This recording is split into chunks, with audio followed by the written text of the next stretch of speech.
Hi, I'm Tori, and this is Search TV Weekly, where we make it our priority to keep you updated on everything happening right here in Fut Minna. So let's get started.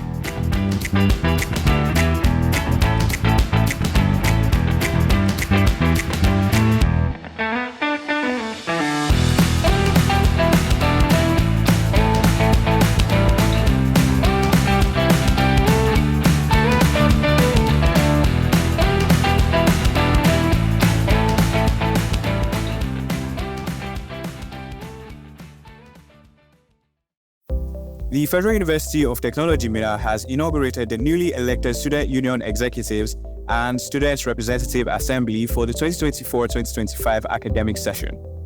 The Vice-Chancellor, Professor Faruk Adamukuta, during the inauguration, charged the newly elected leaders to lead with caution, balance, and a focus on the welfare of all students, and also pledged the support of the university management. But I want to say this, please, without reservation, that the university management is ready to give you all the necessary support when it is necessary, and we will not hesitate to give you that support if you in the middle of that. That's one. Number two, we are ready. Anything that's statutory for you, we are ready to release it. In fact, as far as we are concerned, for us here, I don't think we are willing to keep what is for you longer than necessary. We will be willing to give you whatever belongs to you at the right time and where you will control. The newly elected Student Union President, Comrade Divine Prince Daniel, expressed gratitude for the opportunity to lead the students of FUT Minna. He is also committed to leading with integrity and fostering a united and inclusive student union, emphasizing accountability, fairness, amongst others. As we move forward, I want to assure you that our administration will be guided by the principles of accountability, inclusiveness, and fairness. We will strive to make decisions that reflect the best interests of all students, and will always be open to your ideas, feedback, and constructive criticism. Our union is not only as strong as its members, and it is through your active participation that we can truly make a difference. The inauguration ceremony concluded with the presentation of certificates to the new executives and the administration of the oath of office by the University Legal Officer, Barrister Evelyn Husseini. And in accordance with the Constitution of the Federal Republic of Nigeria. The Vice-Chancellor of the Federal University of Technology Minna, Professor Faruk Adamukuta, has stressed the need for the West African Science Service Center on Climate Change and Adapted Land Use, WASCAL, to expand its program within the university. The Vice-Chancellor made this call on Tuesday, the 27th of August, while playing host to a WASCAL delegation led by its Executive Director, Professor Emmanuel Wensongre Ramde, on a visit to the main campus of the university in Gidankwano. The Vice-Chancellor, who thanked the delegation for the courtesy call, extended his gratitude to WASCAL and the German government for their continued support, which he said had greatly benefited the university community. The professor subsequently assured the team of the institution's unwavering support in the center's quest to achieve set objectives. We sincerely appreciate the German government, whose initiative we are enjoying today. Because it's not easy. I was a bit troubled when you were reading out the metrics statistics of what the government of Nigeria is actually doing. But all hope is not lost. We will continue to do the best we can.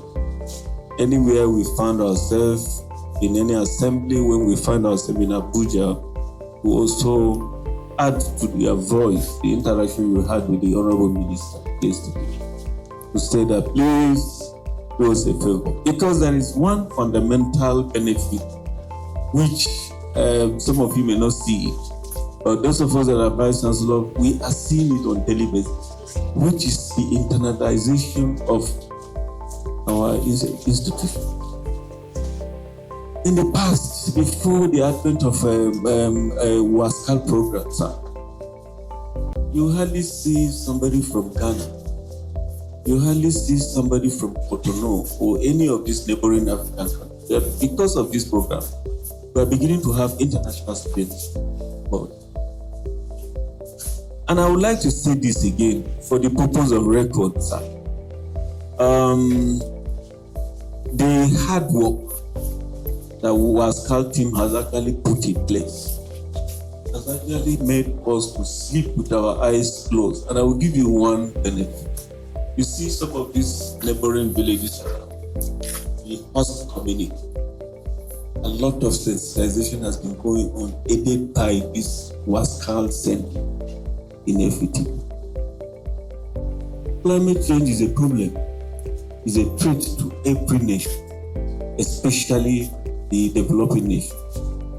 What we have today is that we have a lot of insecurity ranging from banditry and so on and so forth, plus food security, which is fundamental. Today we are talking about our farmers have been able to even adopt some of the strategy to get some of these crops that they can easily plant to withstand the harsh weather that is encroaching into our territory. Credit goes to some of the sensitization that we have benefited from this WASCAL project.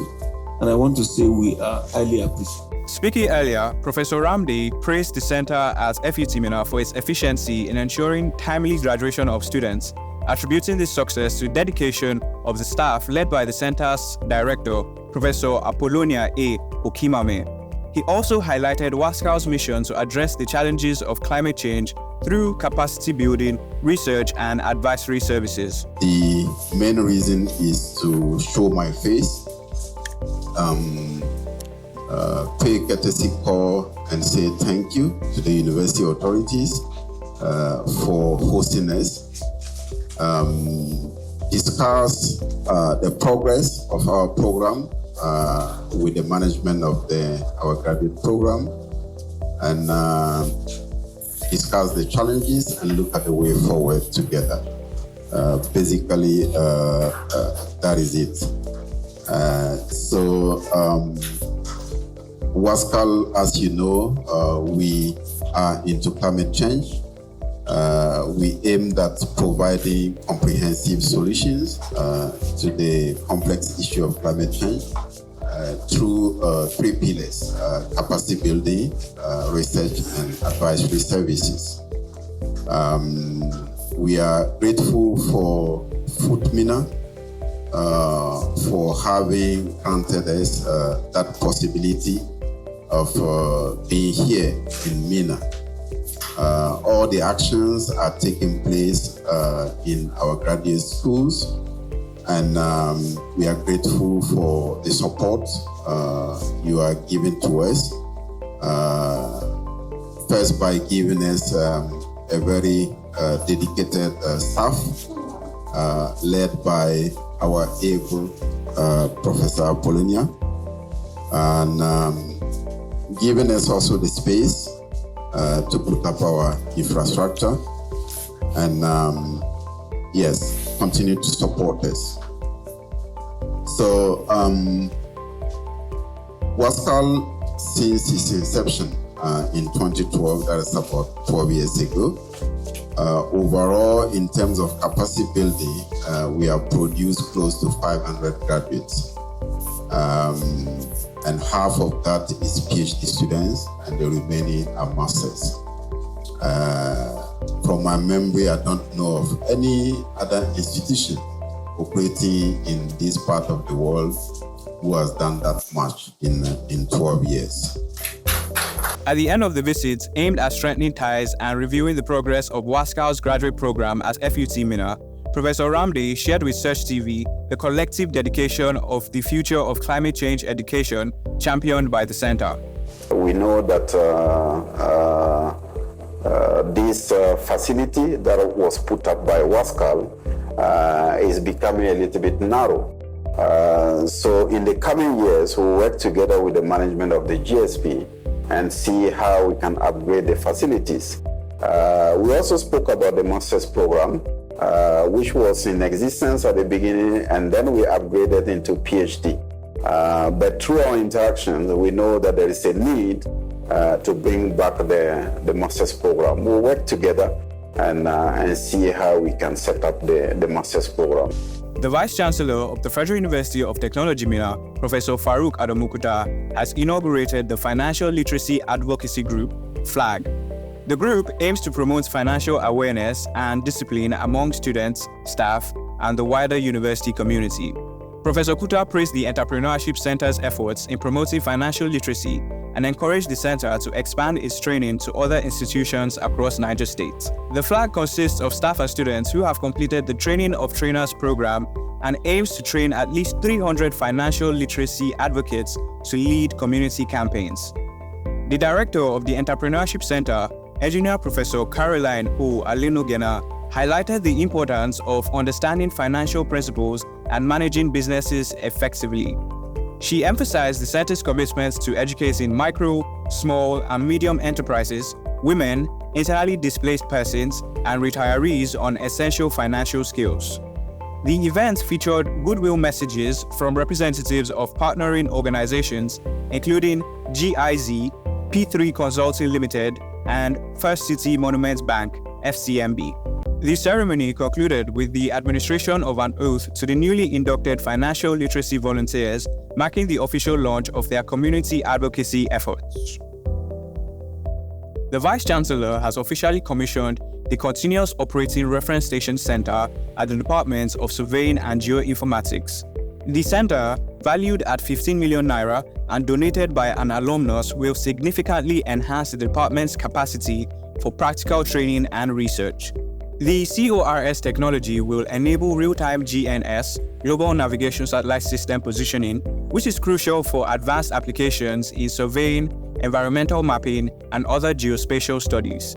The center is set to boost the university's research capabilities and provide students with hands-on experience in cutting-edge technology. The inauguration ceremony marked a significant milestone in the university's efforts to enhance its research and training facilities. The CORS Center is expected to contribute significantly to the university's research output and provide students with the skills and knowledge acquired to excel in their careers. The Nigerian Institute of Soil Science has hosted a one-day workshop themed "The Application of Climate-Smart Agricultural Practices to Aid the Promotion of Food Security." The workshop, which held at the Entrepreneurship Center of the Federal University of Technology Minna main campus, Kidon-Kwano, on the 27th of August, was aimed at providing agricultural extension workers and farmers from the north-central geopolitical zone of Nigeria with advanced techniques in climate-smart agriculture to combat climate change effects and enhance food security. NIS Zonal Coordinator for North Central, Professor Akim O. Osunde, opened the workshop by underscoring some of the activities of the institution over the past 4 years, as well as emphasizing the institution's goal. The Institute, through its 6 zonal offices, has over the past 4 years conducted a number of training workshops on various soil and environmental related themes for selected extension agents and farmers. Today's workshop is the third to be conducted within the past 2 years on the same theme, that is climate smart agricultural practices. Why do you need to organize a training workshop on the same theme 3 times within the span of 2 years? I think we all know with much concern the issue of climate change on food production in the country is a matter of deep concern for all of us. And in Nigeria, food production has been severely affected of recent by climate-related challenges, including erratic rainfall patterns, rising temperatures, pest infestations, extended flooding of farmland in most states, and in some others, prolonged droughts. These factors have significantly threatened food security, especially in maize cultivation, which is a staple crop in the north-central zone of Nigeria. To combat these challenges, the Nigerian Institute of Soil Science is actively promoting the adoption of climate-smart agricultural practices on a regular basis through this type of workshops.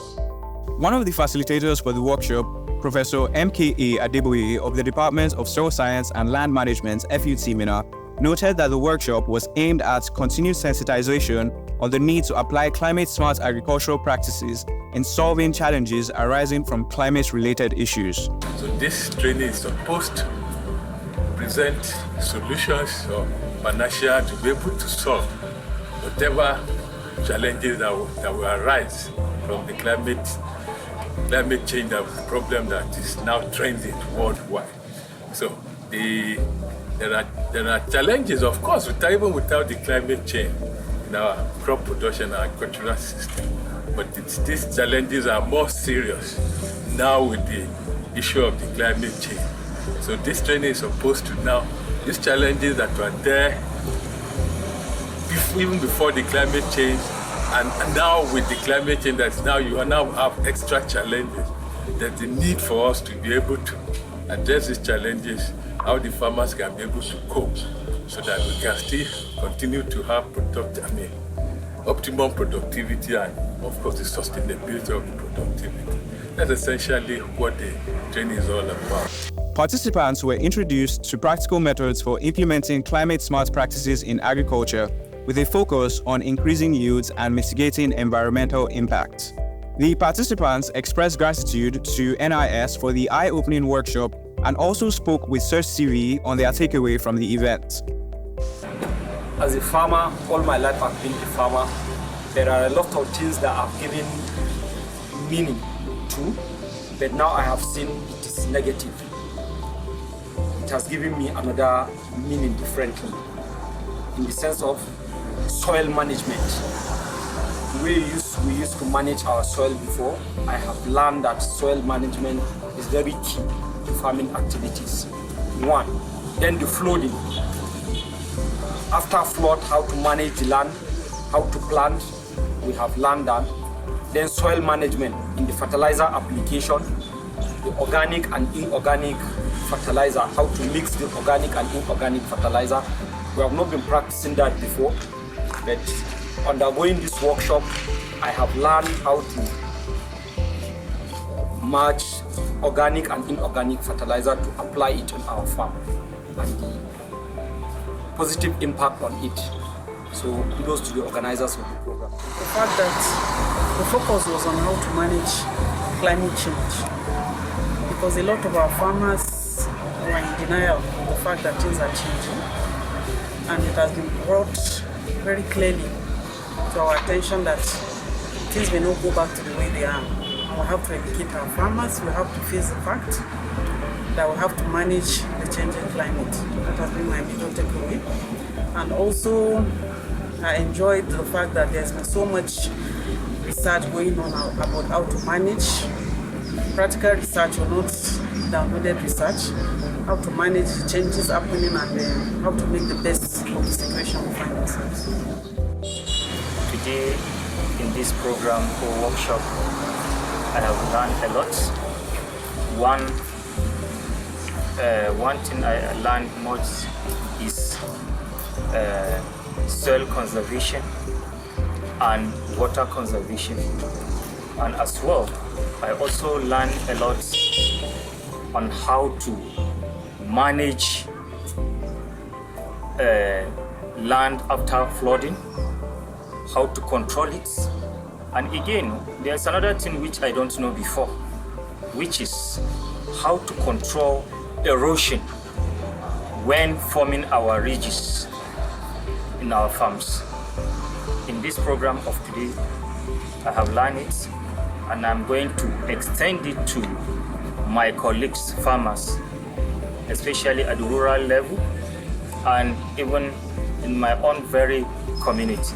The workshop aligns with national goals to enhance food security and support sustainable agricultural practices amid changing climate patterns. The School of Agriculture and Agricultural Technology, Federal University of Technology, Minna, has recently hosted its highly anticipated AGA Awards.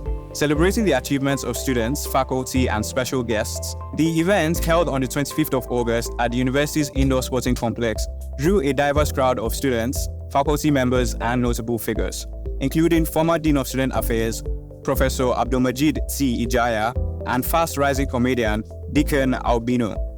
Awards were presented to outstanding individuals in various categories, including academic excellence, social influence, fashion, and entrepreneurship. Notable recipients including Ausvin, Artist of the Year, Coco B, and Fizo Banks, Mr. and Mrs. Agar, and Professor Abdulmajid C. Ijaya, Lecturer of the Year. The event featured a mix of award ceremonies, live performances, and social interactions, creating an atmosphere of celebration for the entire university community.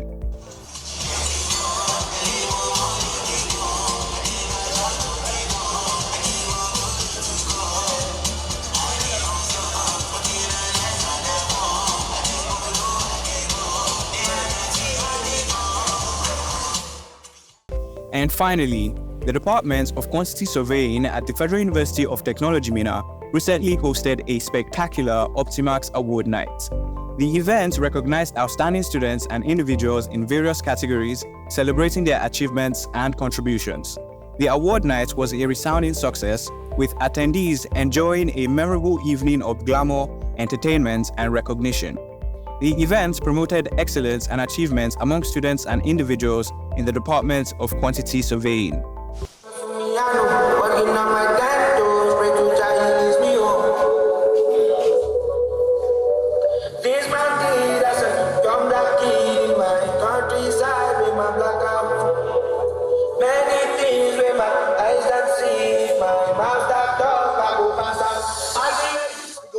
And that's all we have time for on this week's episode of Search TV Weekly. Remember to drop a comment in the comment section below. Also, like, subscribe, and hit that notification bell to get notified when our content drops. Don't forget to follow us on all our social media platforms on Facebook, X, and Instagram at Search Media MX. Once again, I'm Tori. Catch you all later.